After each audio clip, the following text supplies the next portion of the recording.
subject is the minimum wage. That's why you're here. And you'll go into that more, and he'll go into it more, but I am so grateful that you're here.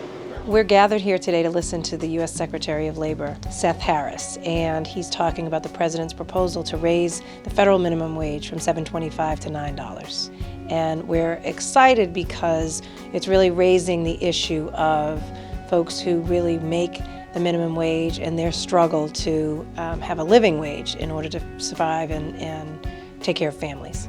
The President of the United States proposed an increase in the minimum wage from $7.25 to $9 an hour. And I think it's important that minimum wage workers have an opportunity to tell the country what that would mean to them. What would an increase, the first increase in 4 years, mean to them and their families? I think some of the issues that the Secretary's addressed were the myths that come with folks who criticize or oppose raising the minimum wage.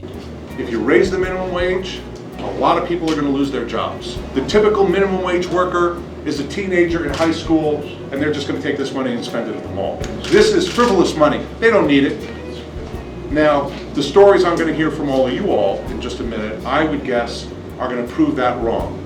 We heard from a number of adults, all of whom are working very hard, mostly not with full-time employment, and trying to figure out how to move forward with their lives and get out of poverty. You know, there were mothers in there that could barely afford to pay rent, that need to still rely on the government, and that's not how it should be. And I have a son that's still in high school, and I'm struggling to do I feed him or do I pay my rent?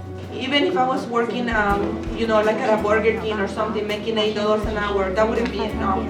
You know, to support my child and to support myself and stuff like that. Folks who are making the minimum wage, really every dollar counts. Minimum wage is the cap-off point for which the government will pay you.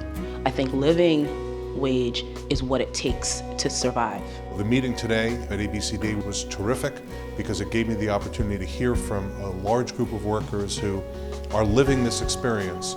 And I think the American people need to hear about it, and I'm looking forward to bringing their stories back to Washington.